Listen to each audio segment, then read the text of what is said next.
I'm a therapist in training, and I am reading through the Psalms, where I am seeing so much raw human experience and, interestingly, therapeutic wisdom that the writers of the Psalms just seem to have and seem to stumble upon as they express the anguish and the turmoil that they experience within, and some hopefulness, and talk about betrayal, connectedness, relationships, meaning, a desire to deal with huge feelings. I mean, this is therapy in a lot of ways before you ever had people like me to sit in a chair and listen with you and talk through it.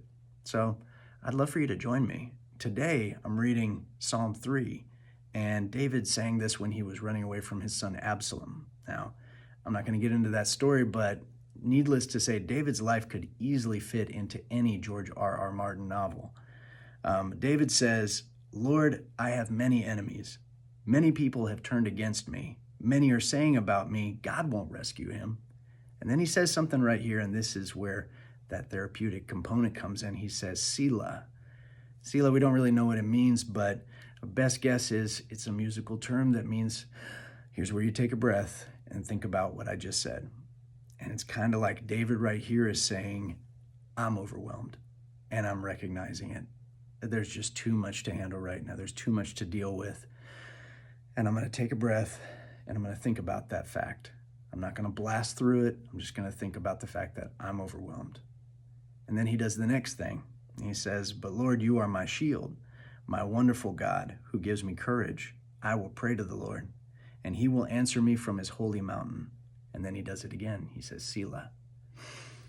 So in my overwhelm, I'm going to take a breath, and I'm just going to sit with that.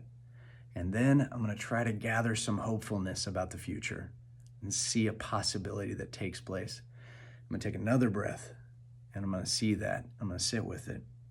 And then he does the next thing, and this is also really important. He says, I can lie down and go to sleep, and I will wake up again because the Lord gives me strength. He continues on, but that part of it too is something that maybe we need to recognize. Maybe the best medicine right now is just take a nap. You don't need to write your manifesto. You don't need to go out and just grind it out. Maybe you just need to take a nap, go to sleep. You'll feel a little bit better afterwards. It's amazing that David would just acknowledge these very simple practices that we incorporate into therapy as well. So if you're feeling overwhelmed, it's okay to acknowledge that. It's okay to sit with it. Take a breath, let it resonate. See if you can get a hold of any hope. Take a breath, let it resonate, and then rest.